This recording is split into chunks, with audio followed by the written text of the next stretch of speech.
বিসমিল্লাহির রহমানির রহিম। হে সমস্ত জগতবাসী, আজ আমি শামীম আলী চিশতি আপনাদের সামনে যে আলোচনাটি নিয়ে হাজির হলাম, এই আলোচনাটি সকল স্তরের লোকেদের জন্য দরকার। আর তখনই দরকার হবে যখন তারা এই কথাগুলো বুঝবে। আর যখন এগুলো বুঝবে তখন তারা নকল জিনিস ফেলে তো আসল জিনিস খুঁজবে। তাই আমি বলবো, বাঁচার ইচ্ছা থাকে যদি মরণ ওষুধ খাও। এবং যে কথাটা আমি বোঝাতে চাচ্ছি সেটি হলো, বাঁচার ইচ্ছা থাকে যদি মরণ ওষুধ খাও, নরকের রাস্তা দিয়ে স্বর্গে চলে যাও। এই যে কথাটি, এই কথাটি কিন্তু অনেক মানুষে গিলতে পারবে না।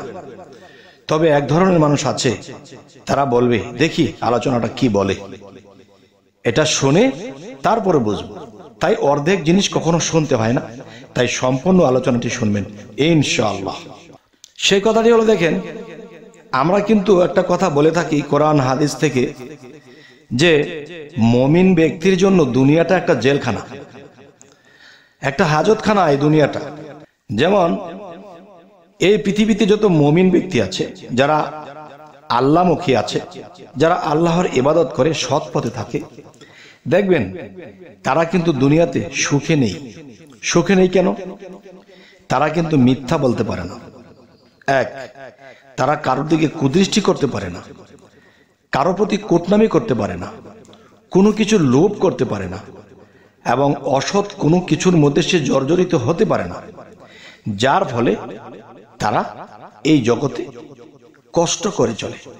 আর যারা মিথ্যা বলে, যারা অন্যের সম্পদ লুট করে, যারা লোভ লালসা করতেছে, তারা দুনিয়াতে সুখী আছে।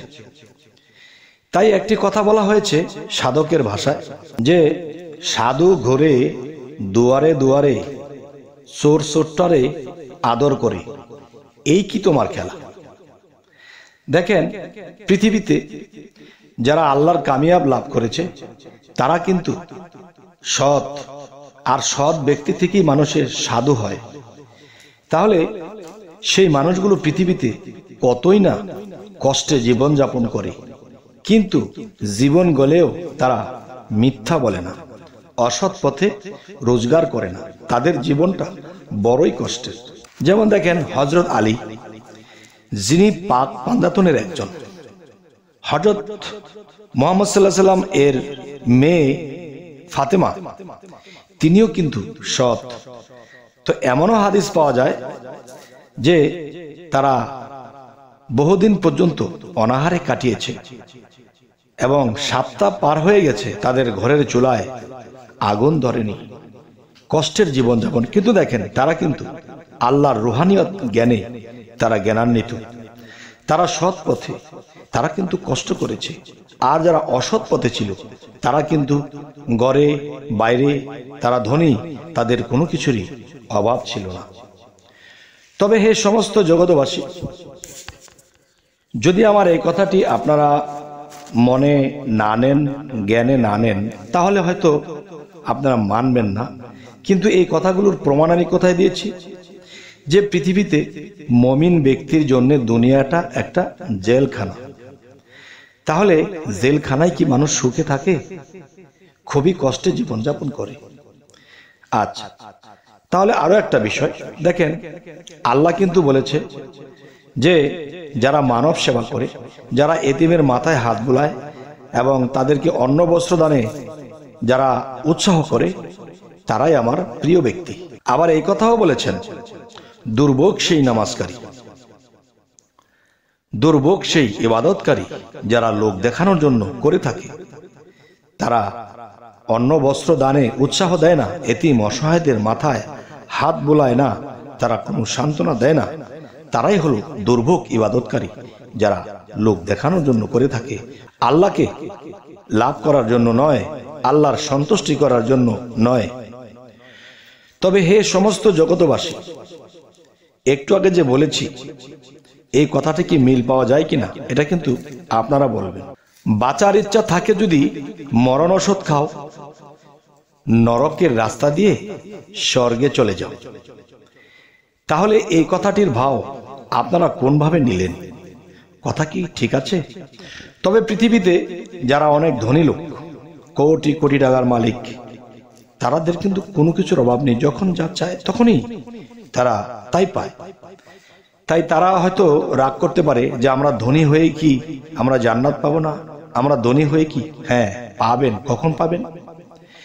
যে পৃথিবীতে যত সম্পত্তি থাকুক, সম্পদের মধ্যে ডুবে থাকা যাবে না এবং এতিম অসহায়দেরকে সহযোগিতা করবেন। তবে আল্লাহ কি বলবে?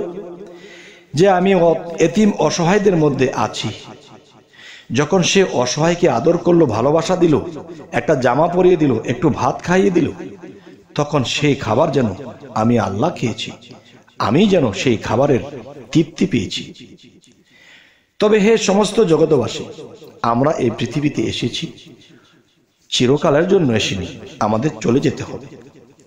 তাই বলবো কি, যতটুকু সম্ভব যে মায়ের ঘরে বাবার ঘরে জন্ম নিয়েছি তাদের সেবা থেকে শুরু করে সকল স্তরের মানুষের প্রতি সম্মান রেখে আমরা যদি সেই মানব সেবাটুকু করে যেতে পারি তাহলে আমাদের এই জীবন ধন্য। তবে হ্যাঁ, আপনাদের কাছে আমি আরো 3 বছর আগেও দোয়া চেয়েছিলাম, এখনো চাই।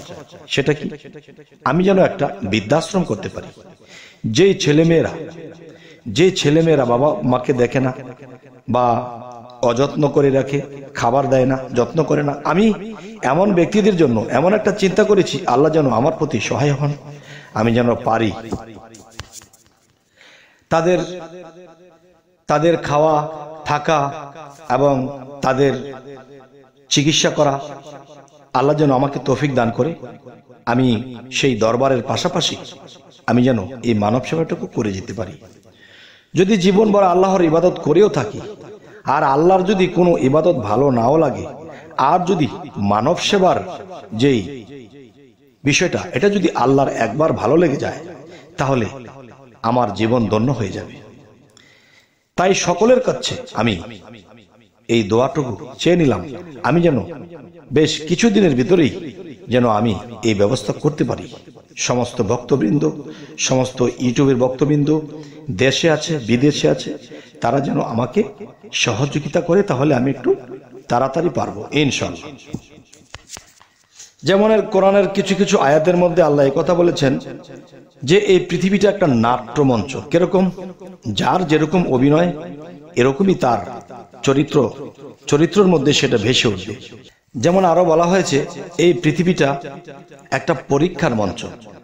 যে আল্লাহ কোরআনে এটিও বলেছেন, ওয়াল্লাযী খালাকাল মাউতা ওয়াল হায়াতা লিআবলুওয়াকুম আইয়াকুম আহসানু আমালা ওয়া হুয়াল আজিজুল গাফুর। অর্থাৎ আমি মানুষের মৃত্যু ও জীবন সৃষ্টি করিয়াছি পরীক্ষা করার জন্য, তোমাদের মধ্যে কে কর্মে উত্তম, দানশীলে উত্তম, হৃদয়ের দিকে উত্তম, এমন ব্যক্তি আমার প্রিয়।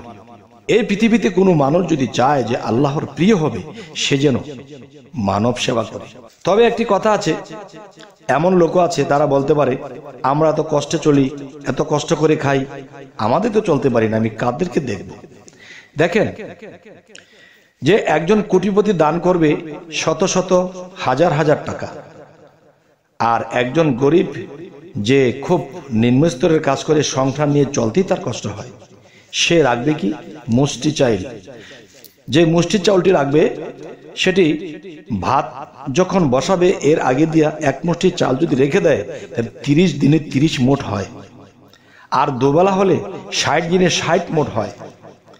তো এই 60 মোট যদি আপনি রেখে দেন তাহলে নিশ্চয়ই দেখবেন আপনার আশেপাশে কোনো ঘরের মধ্যে কেউ কাজ পায়নি, আজকে পানি খেয়ে ঘুমিয়ে আছে, আজকে তার ছেলে মেয়ে নিয়ে না খেয়ে আছে, এমন ফ্যামিলি এমন অবশ্যই আছে।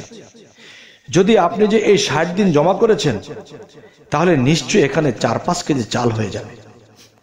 এমন কোন ফ্যামিলিতে যদি আপনি দেখেন যে তাদের অবস্থা ভালো নেই, কাজ কাম পায়নি, তখন সেই চাউলটা নিয়ে যখন তার হাতে দিয়ে দিবেন, তখন আল্লাহ যে খুশি হবে, তখন আল্লাহ দেখবে তার জীবনে কি ইবাদত করেছে, কি আমাকে ডেকেছে, কি আমাকে সন্তুষ্ট করেছে। আজকে আপনি এই ওসিলা দিয়ে আপনার পারের তৈরি হয়ে যাবে আলহামদুলিল্লাহ। বিন্দু বিন্দু করে মহাসিন্ধু দেখবেন, এটা দিয়ে আপনার পারের তৈরি হয়ে যাবে। যাই হোক, হে সমস্ত জগৎবাসী, অবশ্যই আপনারা বুঝতে পেরেছেন যে আমি কি বলতে চেয়েছি, কি বোঝাতে চেয়েছি।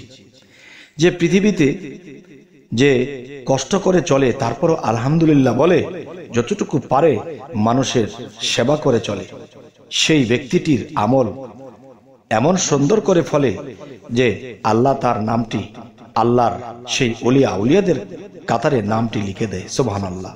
তখন আমাদের এই মানব জীবন ধন্য হয়ে যাবে। তাই যদি না হতো তাহলে আল্লাহ রাগ করে কোরআনের মধ্যে বলেছে সূরা মাউনে, দুর্ভোগ সেই ইবাদতকারী, দুর্ভোগ সেই নামাজকারী যারা এতিম অসহায় গলা ধাক্কা দিয়ে তাড়িয়ে দেয়, অন্ন বস্ত্র দানে উৎসাহ দেয় না। তাহলে দুর্ভোগে যেতে হবে আমার এই ইবাদত করে যদি মানব সেবা না করি।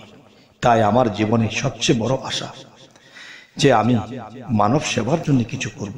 সকলেই আমার প্রতি দোয়া রাখবেন এবং যার যাই কিছু আছে আমাকে কিঞ্চিত করে দেবেন, যাতে আমি করে এদেরকে সেবা করে যেতে পারি, বৃদ্ধাশ্রমের সেই বৃদ্ধাদেরকে সেবা করে যেতে পারি। তাহলে সেটার ভাগ আল্লাহ কিন্তু আপনাকে দেবে। আল্লাহ কাউকেই ঠকায় না। তবে সকলে ভালো থাকবেন, আমাদের এই চ্যানেলটিকে সাবস্ক্রাইব করে নেবেন এবং যদি ফেসবুক হয় ফলো করে নেবেন। সকলে ভালো থাকবেন। আল্লাহ হাফেজ।